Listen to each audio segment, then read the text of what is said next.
King Arthur and His Knights, Chapter 2, Part 2. Let us go then tomorrow, said Balin, and try our prowess. King Rience lieth at the siege of the castle Terrabil, within 10 leagues of this place.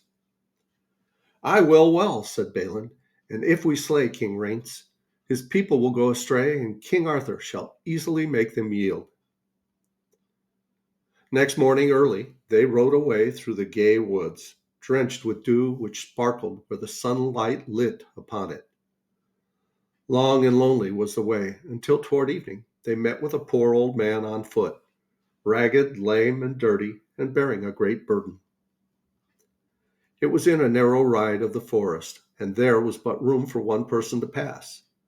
And though the brothers were making great speed, since they doubted they had lost their way, they would not ride down the poor man, as many knight would. But Balin, with a cheery call, said, Old man, give me thy pack, and do thou climb up and sit behind me, for it is late and lonely that such poor old bones as thine should be abroad. The old man, either from fear of the two great knights in their black armor, or from suspicion, mumbled out a few words and refused the offer, while yet he would not budge from the narrow path. Well then, tell us thy name, old man, said Balin, laughing at his obstinacy. At this time I will not tell you, croaked the old fellow, stumbling under his pack. I doubt that great pack hath many rich things that never owned thee, master, said Balin with a laugh. It is full evil seen, said Balin, that thou art a true honest man, when thou wilt not tell thy name. Be that as it may, snarled the old man, but I know your name, my lordlings, and why you ride this way. By the faith of my body, but ye are some wizard if ye know that, said Balin mockingly. And who may we be, asked Balin, and whither do we ride? Ye are brothers, my lords Balin and Balin, answered the old man, and ye ride to pull King Rience's beard. But that ye shall not do, unless ye take my counsel. Ah, cried Balin, I know thee, Merlin. We should fain be ruled by thy counsel, old magician.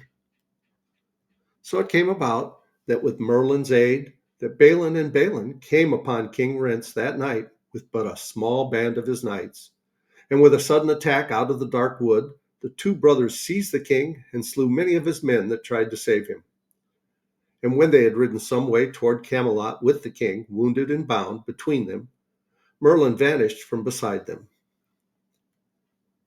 Then they rode to Camelot at the dawning, and delivered Rience to the porter at the gate, to be led to King Arthur when he should sit in hall, and the two knights rode away.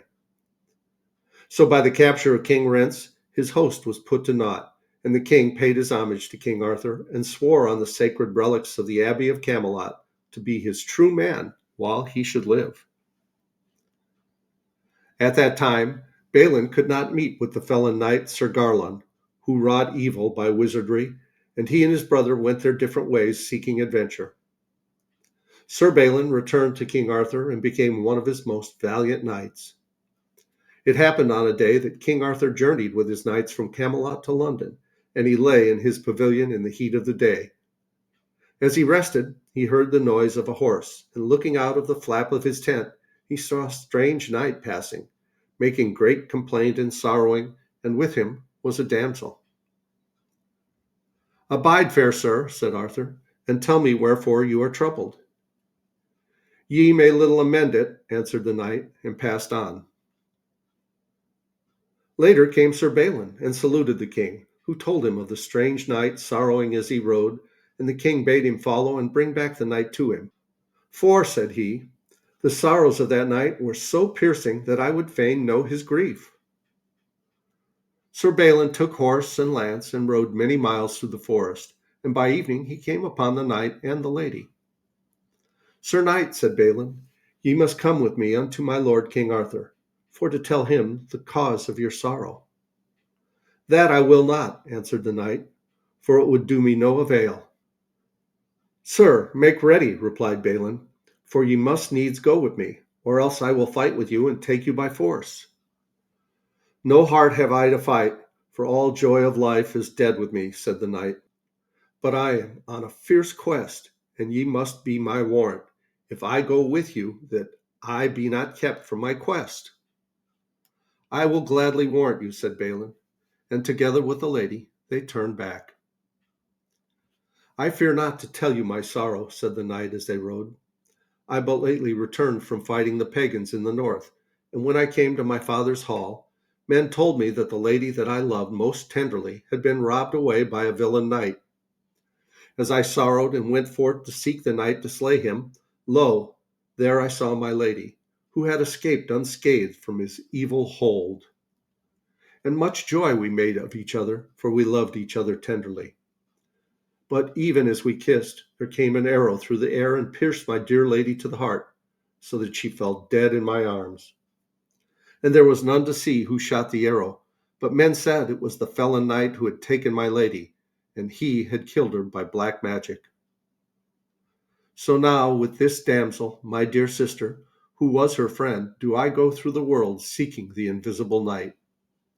And when I find him, with God's help, I will surely slay him. The good knight Balin was much moved by the sad story. Ah, said he, it is the same fell knight whose death I seek by this good sword. And we will fare together, you and I, and take his evil life when God leads us to him. Even as Sir Balin spoke, out of a dark glade by their side came a lance hurtling, as if held in rest by an invisible rider, and while they turned their heads at the sound of his hissing through the air, it pierced the side of the sorrowing knight and stood deep in the wound. Alas, cried the knight, falling from his horse, I am slain by the traitorous and wizard knight. His punishment is not for me, Sir Knight, but I charge you, seek him out and slay him for my sake and for the sake of my dead lady. That I will do, said Balin, sorrowing, and therefore I make a vow to you and this damsel by my knighthood. When Balin had told all to his lord, King Arthur, the king made the knight to be buried in a rich tomb, and on it engraved his sad story, together with his name, Sir Herlu, and that of his lady love, Gwen-Ellen. Balin and the damsel rode forward the next day, and for many days. And ever the lady bore the truncheon of the spear with her by which Sir Herlu had been slain.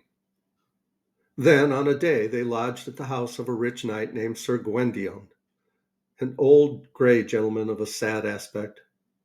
When night came, Sir Balin lay sleeping in the hall beside the fire, and suddenly he awoke at the sound of one sorrowing quietly near him. He rose up and went to the pallet and saw it was his host, and he asked him why he mourned in the dark. I will tell you, said the old sad knight, and the telling will comfort me. I was but late at a jousting, and there I jousted with a knight that is brother to good King Pellam. And a full evil kinsman is this knight of so good a king. I smote the evil man from his horse twice, and he was full of rage that I, an old man, should overcome him.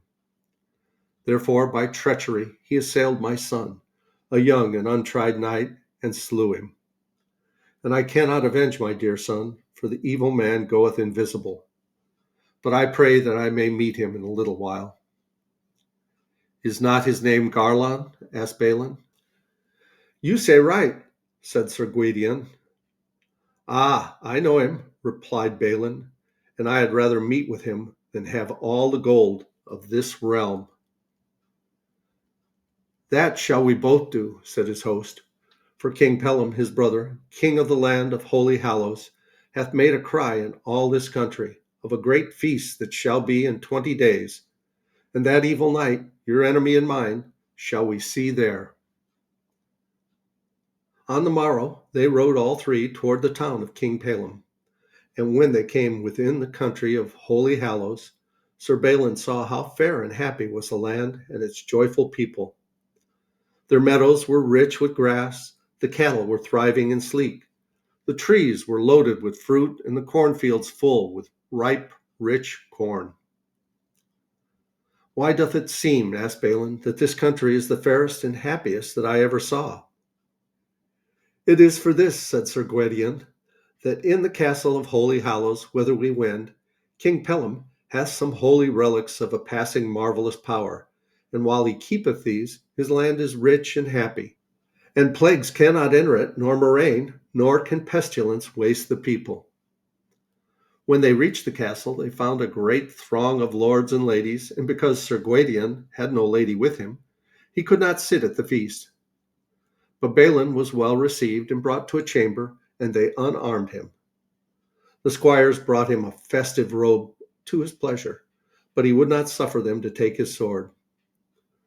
Nay, said he, it is my vow that never shall I and my sword be parted, and that vow will I keep or depart as I came. So they suffered him to wear it under his robe, and he was set in the hall with his lady beside him. Anon, when the meal was ended and the mead horns were set, Sir Balin asked his neighbor whether there was a knight at that court named Garlon. Yonder he goeth, said the knight, he with that dark face and piercing eye. He is the most marvellous knight that is now living, and though King Pellam loveth him dearly, because he is his brother, yet he suffers bitterly the evil magic of Sir Garlon. For that knight rideth invisible, and slays so that none may know how they got their death. Sir Balin's heart rose at these words, and he trembled with his great anger. Ah, well, said the good knight, and that is he? He considered long within himself what he should do. If I slay him here in this crowded hall, he said, I shall surely not escape, and if I leave him now, peradventure I shall never meet with him again, and much evil will he do if he be let to live. He could not remove his eyes from Sir Garlon where he walked between the tables, proudly talking and laughing with those he knew, and making soft speeches to ladies, though many showed fear of him, and crossed their fingers while he spoke to them, to fend off the evil of his eyes. Very soon Sir Garlon noticed the fixed, stern look of Sir Balin, and came across to him, and flicked his gauntlet across his face. This shall make thee remember me when next thou seest me, knight, he said. But thou hadst better do what thou camest for, and fill thyself with mead. Thou sayest sooth, said Balin, and clutched the sword under his robe. Too long hast thou done evil and despite, and now will I do that which I came for. Rising, he drew his sword fiercely and swiftly, and cleaved the head of Garlon to the shoulders. Give me the truncheon wherewith he slew thy brother, said Balin to the damsel beside him. From beneath her robe, the lady brought forth the broken truncheon, and striding to the slain man, Sir Balin thrust it fiercely into his body. Now, cried he aloud, with this lance thou didst treacherously slay a good knight, and for that and all thy other cruel murders have I slain thee. With that arose a great outcry, and men ran from the tables toward Sir Balin to slay him. And the foremost of them was King Pellam, who rushed toward him, crying, Thou hast slain my brother when he bore no sword, and thou shalt surely die. Well, said Balin, come and do it thyself. I shall do it, said Pellam, and no man shall touch thee but me, for the love of my brother. And we're going to pause here, and we'll continue and see what happens between King Pellam and Sir Balin in the next video. Please like, subscribe, leave a comment below. Thanks for watching. I love you guys. As Tigger says, ta-ta for now.